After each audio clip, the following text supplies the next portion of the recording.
Hello दोस्तों, welcome to Uttarakhand समाधान। तो दोस्तों, डेली टेस्ट सीरीज आज हमारा भाग 95, जिसमें हम देखेंगे महत्वपूर्ण 25 प्रश्नों को। और जिसने अभी तक टेलीग्राम ग्रुप नहीं ज्वाइन किया वो उसको ज्वाइन कर लें। और दोस्तों, एक बार रिक्वेस्ट है आप लोगों से कि यार अंतिम समय में वीडियो को लाइक शेयर कमेंट तो करके जाएँ। तो चलो शुरू करते हैं आज की इस महत्वपूर्ण सीरीज को। पहला प्रश्न है कि उत्तराखंड राज्य की अर्थव्यवस्था की रीढ़ किसे कहा जाता है। तो दोस्तों, बहुत अच्छा प्रश्न है कि अर्थव्यवस्था की रीढ़ किसे कहते हैं उत्तराखंड में। तो इसका जो हमारा सही आंसर होता है दोस्तों, वह हमारा कौन सा, सी, पर्यटन। काफ़ी महत्वपूर्ण दोस्तों, आज हम लोग देख ही रहे हैं कि पर्यटन को उत्तराखंड में बहुत ज़्यादा बढ़ावा दिया जा रहा है। आपको हर स्थान पर कहीं ना कहीं एक पर्यटन क्षेत्र मिल ही जाता है। दूसरा प्रश्न है कि बुक्सा जनजाति सर्वप्रथम आकर कहाँ बसी थी। तो इसका जो हमारा सही आंसर दोस्तों, पहले आपको बता दूं, देखिए जो सभी हमारे ना, ये देखिए सभी जो हमारे क्षेत्र हैं ये लगभग लगभग सभी हमारे बुक्सा यहाँ पर बुक्सार क्षेत्र हैं। ये सभी यहाँ पर बुक्सा निवास करती है। तो बात है कि जो सर्वप्रथम बुक्सा आगे बसी थी और कहाँ बसी थी, तो इसका जो हमारा सही आंसर दोस्तों वह हमारा कौन सा, डी, बनबसा में। कब आके बसी थी, तो कौन सा हमारा 16वीं सदी में आके हमारे बनबसा में आकर बसी थी। तीसरा प्रश्न है कि पंचेश्वर बांध परियोजना कब हुई थी। पंचेश्वर बांध परियोजना कब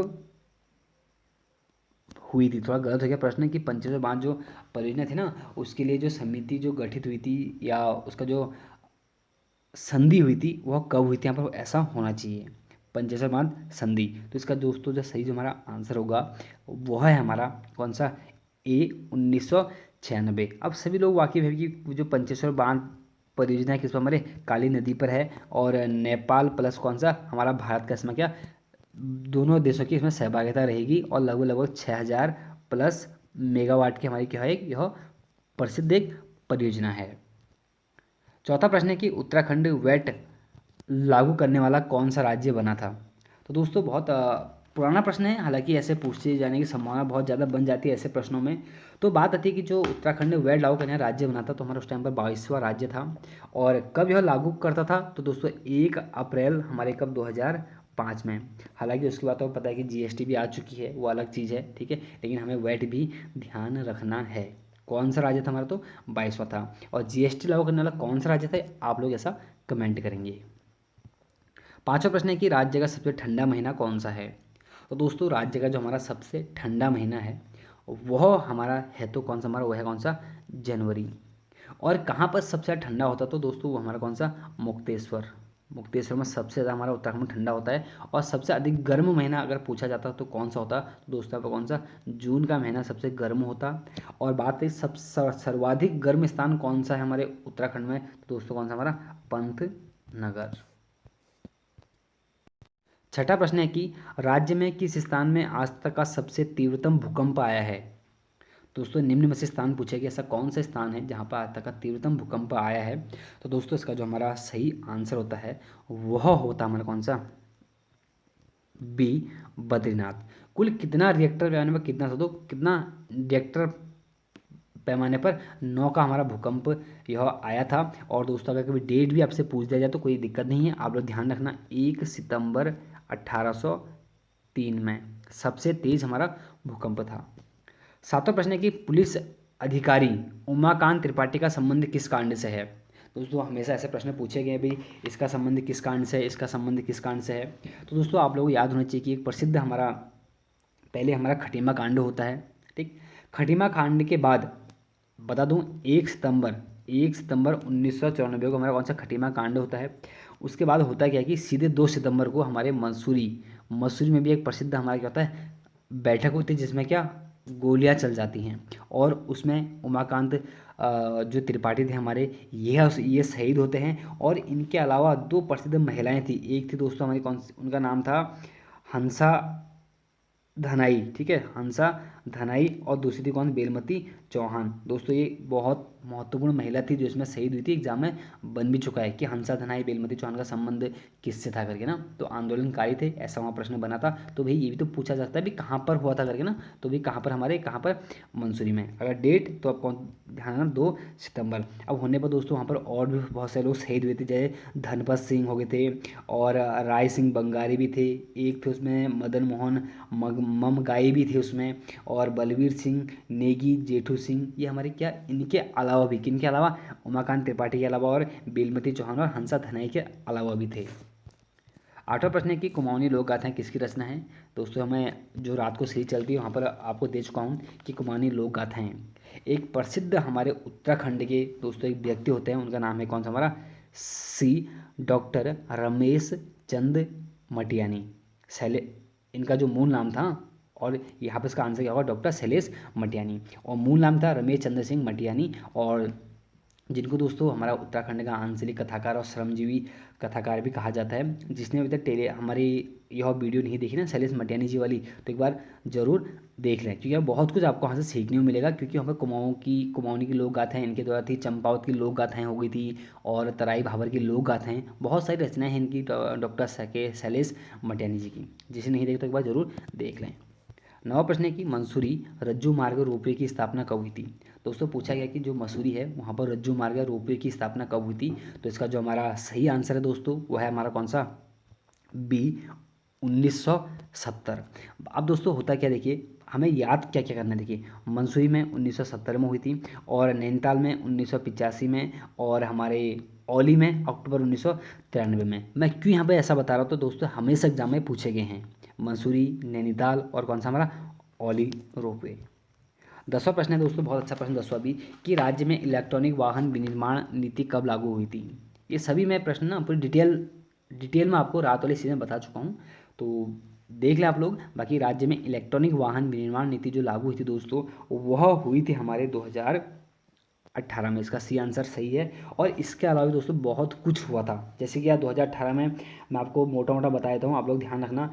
जैसे कि हुआ था एक तो बृहद औद्योगिक पूंजी निवेश व स्वरोजगार प्रोत्साहन नीति, और एमोरा पार्क नीति था, और एक था इलेक्ट्रॉनिक वाहन विनिर्माण नीति हो गया था हमारा, और स्टार्टअप अब नीति। ये हमारे सभी नीति 2018 में लागू हुई थी। और उससे पहले दोस्तों 2014 में हमारे एक नीति आई थी, वो थी मेगा टेक्सटाइल पार्क पॉलिसी नीति। और 2015 में दोस्तों हमारे मेगा फूड पार्क प्रोत्साहन नीति आई थी, और 2015 में ही मेगा औद्योगिक और निवेश नीति, और 2015 में सूक्ष्म और लघु उद्योग नीति। ये हमारे कुछ ऐसी नीतियाँ थी जो 2015 में आई थी।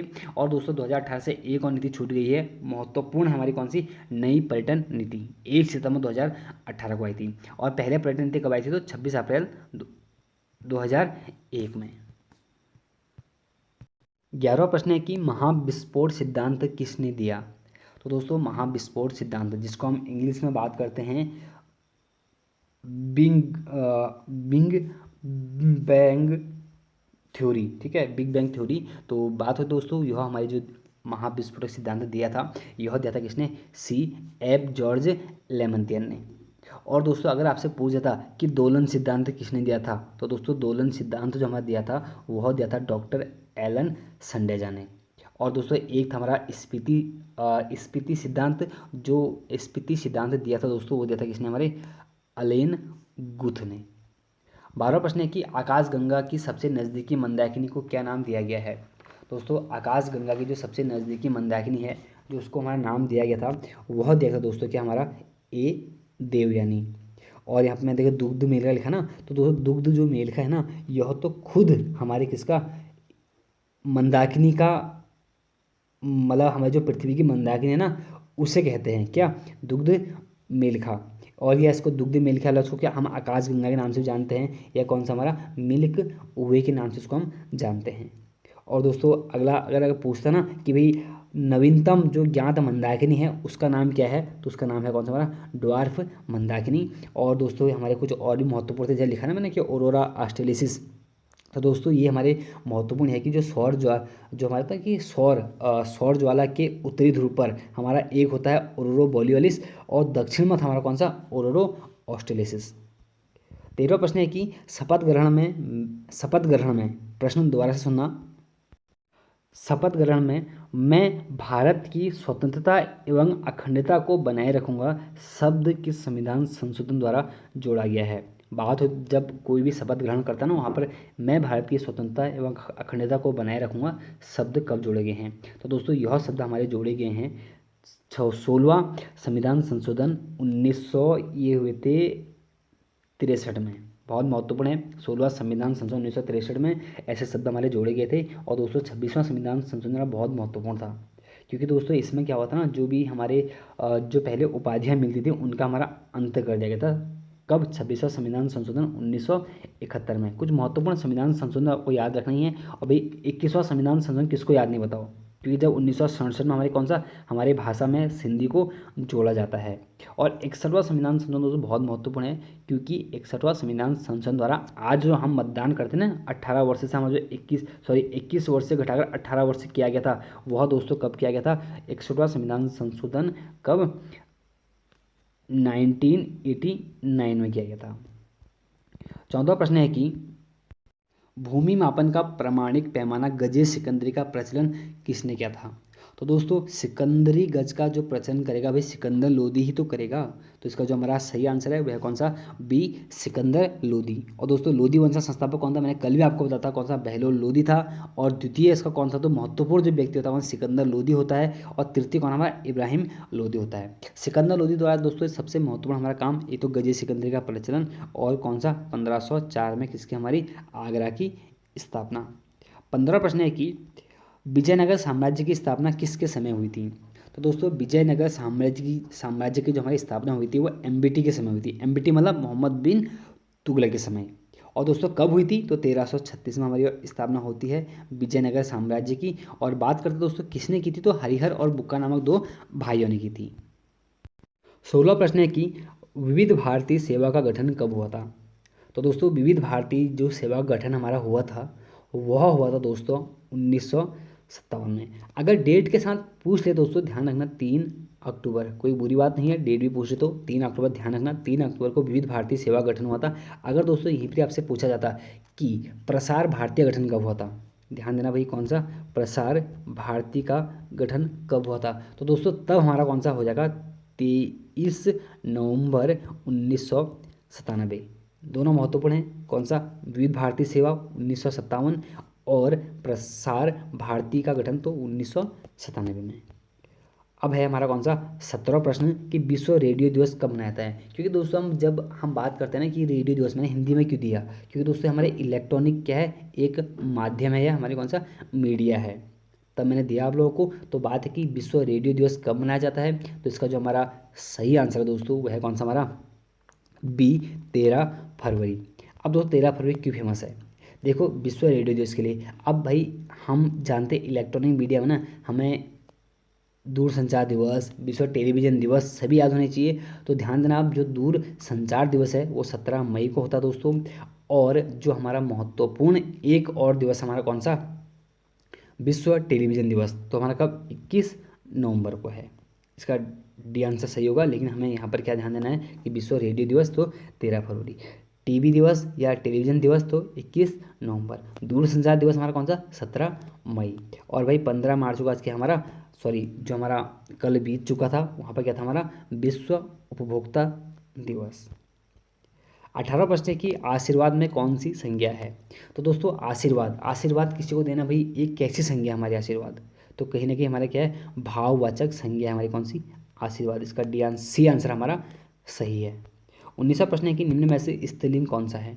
दोस्तों स्त्रीलिंग पूछा गया, कुछ नदियों के नाम दिए गए हैं, जैसे कौन सा? ब्रह्मपुत्र, ये तो भाई पुल्लिंग है क्योंकि ब्रह्म से नाम है आ रहा है। सोन, ये भी हमारा कौन सा? पुल्लिंग है। सिंधु हमारा पुल्लिंग है। कोसी हमारा कौन सा? हमारा कोसी हमारी क्या है? एक हमारी क्या है? हमारी स्त्रीलिंग है। 20वां प्रश्न है कि मुख्य का विलोम क्या है भाई? दोस्तों मुख्य का जो हमारा विलोम होता है वो हमारा क्या होता है? सी, गौण होता है। 21वां प्रश्न है कि वी मैक्स, WI या मैक्स निम्न में से किससे संबंधित है? वी मैक्स से किससे संबंधित यहाँ पूछा गया है। तो इसका जो हमारा सही आंसर दोस्तों यह है हमारे किससे? संचार प्रौद्योगिकी से। इसका डी आंसर हमारा सही है, बोले तो कम्युनिकेशन टेक्नोलॉजी से। उसका 22वां प्रश्न है कि हमारा बैकबोन संबंधित है। दोस्तों क्या है बैकबोन संबंधित? तो दोस्तों मुझे शब्द, ऐसे शब्द हमारे ना, तो आप लोग ध्यान देना, ये हमारे इंटरनेट से संबंधित है। इसका हमारा डी आंसर सही हो जाता है। देखिए आप लोगों ने कहा है कि भी कंप्यूटर का लेवल बढ़ाओ करके, ऐसे तो प्रश्न देखने को मिलता है हमें। तो इसका 23वां हमारा प्रश्न है कि सिग्नल की शक्ति कम हुए बिना नेटवर्क की लंबाई बढ़ाने के लिए उपयोग करते हैं। तो दोस्तों ऐसा कौन सा उपयोग करते हैं हम कि सिग्नल की शक्ति कम हुए बिना नेटवर्क की लंबाई बढ़ाने के लिए हम प्रयोग करते हैं? दोस्तों इसका सही जो आंसर होगा हमारा कौन सा? ए, रिपीटर का जो हम इसमें प्रयोग करते हैं। 24वां प्रश्न है कि कंप्यूटर जाल क्रमित करना। कंप्यूटर जाल क्रमित करना मतलब क्या? नेटवर्किंग करना। क्या है इसका आंसर? तो दोस्तों क्या हमारा खतरों के अवसरों में बढ़ोतरी करना, बिल्कुल सही है। और बी है कि कंप्यूटर की उपयोगिता बढ़ाता है, बिल्कुल सही है। और सी है कि सूचना अभिगमन की संभावना को बढ़ाता है, बिल्कुल सही है। तो इसका जो सही आंसर हमारा कौन सा? डी, उपरोक्त में से सभी सही हैं। 24वां प्रश्न है, सॉरी 25वां प्रश्न है कि 2G स्पेक्ट्रम में अक्षर जी का किसके लिए प्रयुक्त किया गया है? 2G स्पेक्ट्रम में अक्षर जी किस शब्द के लिए प्रयुक्त किया गया है, ऐसा हमें पूछा गया है। तो दोस्तों इसका जो हमारा सही आंसर होता है वो है हमारा कौन सा? सी, जेनरेशन। इसका सी आंसर हमारा सही है। और दोस्तों ये थे हमारे महत्वपूर्ण आज के 25 प्रश्न। बाकी साथ बनाए रखें। तो मिलते हैं नेक्स्ट वीडियो में। जय हिंद, जय भारत।